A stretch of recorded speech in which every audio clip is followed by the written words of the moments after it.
నమస్తే welcome to Suman TV. ప్రస్తుతం మనతో పాటు ప్రముఖ మధుమేహ వైద్య నిపుణులు డాక్టర్ జి కిరణ్ గారు ఉన్నారు. వారితో మాట్లాడదాం.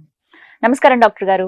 నమస్తే మేడం. ఎస్, డయాబెటీస్ ఉన్న పేషెంట్స్ ప్రత్యేకించి వారు నాన్ వెజ్ తినేటప్పుడు అసలు ఎలాంటి జాగ్రత్తలు తీసుకోవాలి? వాళ్ళు అసలు అంటే కొంతమందికి బాగా అలవాటు ఉంటుంది సార్, వీక్ లో అట్లీస్ట్ 3-4 days కంపల్సరీ మా ఇంట్లో నాన్ వెజ్ ఉండాల్సిందే, లేకపోతే మేము తినము, అది ఇంకా మాకు చిన్నప్పటి నుంచి చాలా అలవాటు అయిపోయింది అంటూ ఉంటారు.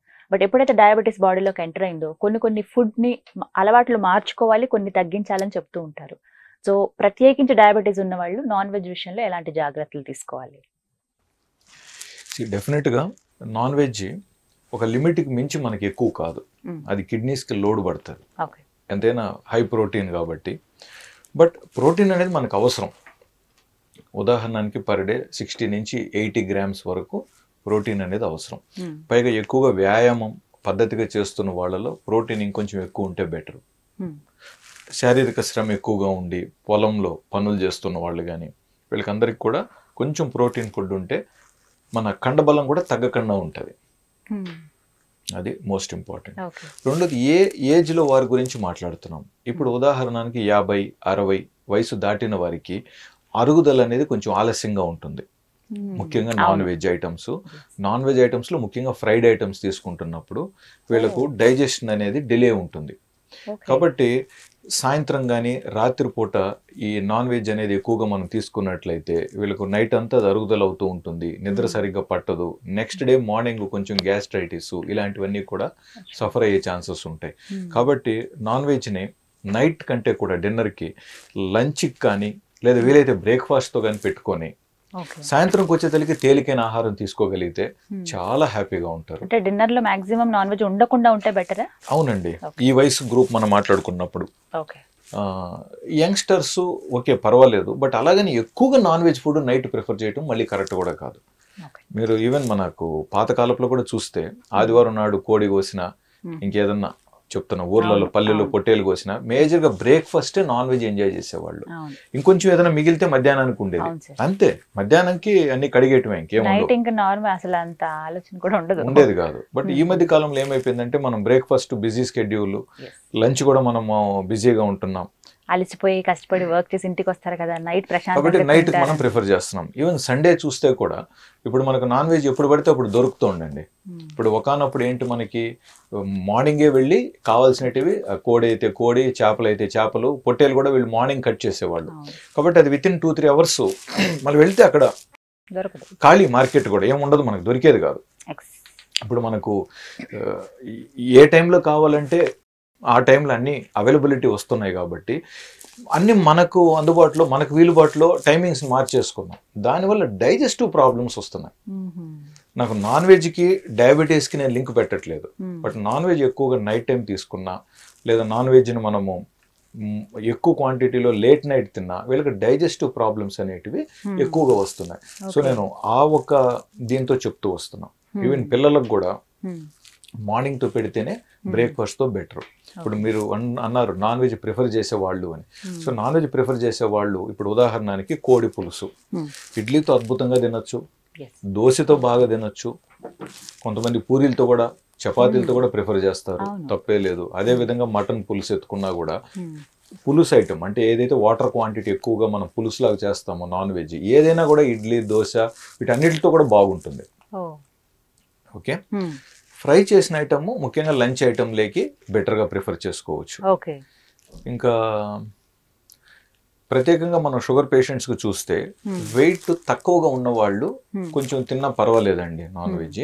బట్ ఆల్రెడీ వెయిట్ ఎక్కువగా ఉన్న వాళ్ళు ఈ ముఖ్యంగా నాన్ వెజ్ వండేటప్పుడు వితౌట్ ఆయిల్ కుకింగే ట్రై చేయాలి. ఎలాగో వండే ప్రయత్నంలో దాంట్లో ఉండే ఆయిలే కాస్త వస్తుంది. కాబట్టి బిగినింగ్లో ఒక 2-3-4 స్పూన్స్ ఆయిల్ వేసేసి ఆనియన్స్ అవి దాంట్లో ఫ్రై చేసి ఆ తర్వాత అందులో మటన్ చికెన్ వేస్తే ఆ ఆయిల్ ఇంకా ఎక్కువ అవుతుంది అక్కడ. కాబట్టి ఆ ఫస్ట్లో మీరు చాలా తక్కువ ఆయిల్ లేదా వితౌట్ ఆయిల్ ఎలాగ వండొచ్చు అనే దాని మీద కొంచెం ధ్యాస దృష్టి పెట్టండి. ఏమి టేస్ట్ కాంప్రమైజ్ కాదండి, అద్భుతంగా వండొచ్చు without oil. So without oil వండినప్పుడు ఏమవుతుందంటే వాళ్ళకి బరువు పెరిగే అవకాశాలు తక్కువ ఉంటాయి. అంతేకాకుండా ఆల్రెడీ ఫ్యాటీ లివర్ డయాగ్నోజ్ అయిన వాళ్ళు కానీ, పెద్దవాళ్ళు కానీ, లేదా ఆల్కహాల్ కొంచెం అలవాటు ఉన్న వాళ్ళు కానీ వీళ్ళు ఎవరైనా సరే ఫ్రైడ్ ఐటమ్స్ అవాయిడ్ చేసుకోవాలి. కానీ మేజర్ గా సైడ్ డిషెస్ గా ఇవి తీసుకుంటారు చాలా, చికెన్ ఫ్రై అని మటన్ ఫ్రై అని సో తీసుకుంటూ ఉంటారు. ఫ్రై మీరు ప్రిఫర్ చేయాలనుకున్నప్పుడు నాన్ వెజ్ని కొంచెం మ్యారినేట్ చేసి ప్రాపర్గా దాని ప్రాసెస్లో కాస్త ఊరబెట్టి వాట్ ఎవర్ కలిపేసి నానబెట్టో దాన్ని తందూరి టైప్లో చేసుకోవచ్చు కదా. లో ఫ్లేమ్లో తక్కువ మంటతో మనం పెట్టామనుకోండి పొయ్యి మీద బాగా అవుతాయి కదా. అండ్ ఇందులో ఇంకా మేజర్ క్వశ్చన్ ఏంటంటే సార్, ఎగ్ గురించి కూడా అడుగుతూ ఉంటారు. సో ఎగ్ అనేది నార్మలే కదా, ఫుల్ ప్రోటీన్ అంటారు కదా, అది కూడా దానికి కూడా కొన్ని అబ్జెక్షన్స్ చెప్తూ ఉన్నారు, నాన్ వెజ్ కిందకే వస్తుంది కాబట్టి. సో ఎగ్ని ఎలా తీసుకోవాలని కూడా అడుగుతారు. ఎగ్ మీరు కంఫర్టబుల్గా హ్యాపీగా తీసుకోండి, ఏ పూటైనా తీసుకోవచ్చు. బట్ 2 గుడ్లు అలవాటు ఉన్న వాళ్ళు బ్రేక్ఫాస్ట్కి కానీ లంచ్కి కానీ ప్రిఫర్ చేయండి. ఒకవేళ మీరు నైట్ తీసుకుంటున్నప్పుడు కార్బ్ బాగా తగ్గించి తింటున్నట్లయితే ఒక ఎగ్ అక్కడ మీరు పెట్టుకోవటంలో తప్పేం లేదు. బాయిల్డ్ ఎగ్ ప్రిఫర్ చేస్తారు చాలా మంది, ఈజీ కూడా అనమాట. సో ఎగ్ అనేది ప్రాబ్లం లేదు, డైలీ 1 ఎగ్ ఆర్ 2 ఎగ్స్ తీసుకోవచ్చు. But non veg with again eggs combination కూడా అంత కరెక్ట్ కాకపోవచ్చు అనమాట. ఎందుకంటే ఇది అరిగించాలి, దాన్ని అరిగించాలి. అయితే ఇందులో సార్ చికెన్ మటన్ తో పోల్చుకుంటే ఎగ్ చాలా లైట్ ఉంటుంది అని చెప్తూ ఉంటారు. అండ్ ఈ చికెన్ మటన్ విషయానికే వస్తే మటన్ అనేది కొంచెం అరగడానికి కొద్దిగా టైం ఎక్కువ పడుతుంది. చికెన్ లో కూడా కొంచెం బ్రెస్ట్ పీస్ అని లేకపోతే ఇట్లా లెగ్ పీస్ అని మనం ఏదైతే ఉంటామో అవి సెపరేట్ గా సెలెక్ట్ చేసుకుని తీసుకోవడం బెటర్. మటన్ లో ఎక్కువ ఫ్యాట్ ఉంటుంది ఇలా చెప్తూ ఉంటారు. అవునండి, జనరల్ గా కొంచెం కొలెస్ట్రాల్ ప్రాబ్లం ఉన్న వాళ్ళల్లో మనం రెడ్ మీట్ అవాయిడ్ చేయమంటాం.